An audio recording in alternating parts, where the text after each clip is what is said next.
सौम्या पोखरेल के नए सॉन्ग ने मचाई सनसनी। इंटरनेट पे आया दोस्तों तूफान। आपको बता दें दोस्तों, आज सौम्या पोखरेल के लिए बहुत बड़ा दिन है, क्योंकि दोस्तों आज सौम्या पोखरेल का पहला फर्स्ट सॉन्ग रिलीज़ हो गया है। और दोस्तों इस सॉन्ग ने कई सारे रिकॉर्ड तोड़ दिए हैं भोजपुरी के। दोस्तों खेसारी लाल यादव के साथ सौम्या पोखरेल का पहला सपना पूरा हो गया। दोस्तों वीडियो में आगे बढ़ने से पहले आपसे बस छोटी सी रिक्वेस्ट है कि वीडियो को लाइक ज़रूर करिएगा।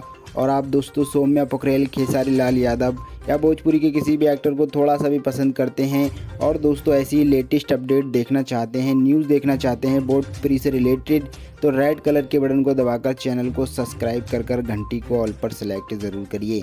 दोस्तों सौम्या पोखरेल के सॉन्ग ने पहले ही दिन में एक नया रिकॉर्ड बनाया और दोस्तों इसकी खुशी में सौम्या पोखरेल ने केक भी काटा। और दोस्तों अपने फैंस, अपने दर्शकों को बहुत ज़्यादा प्यार और दिल से धन्यवाद करते हुए सौम्या पोखरेल ने कहा कि आप सब लोगों की सपोर्ट से और प्यार से यही मुमकिन हो पाया है कि मैं खेसारी जी के साथ अपना एक पहला और फर्स्ट सॉन्ग कर पाई। और दोस्तों सौम्या पोखरेल ने कहा कि खेसारी जी जो है एक बहुत अच्छे इंसान है, उन्होंने अपना वादा पूरा करते हुए मुझे बहन माना है और मुझे बहन मानते हैं अपनी छोटी खेसारी जी। दोस्तों आपकी क्या राय है, क्या सौम्या पोखरेल को दोस्तों भोजपुरी में और सॉन्ग देना चाहिए और फिल्म में काम देना चाहिए या नहीं? कमेंट बॉक्स में ज़रूर बताइए। चैनल को सब्सक्राइब ज़रूर करिएगा।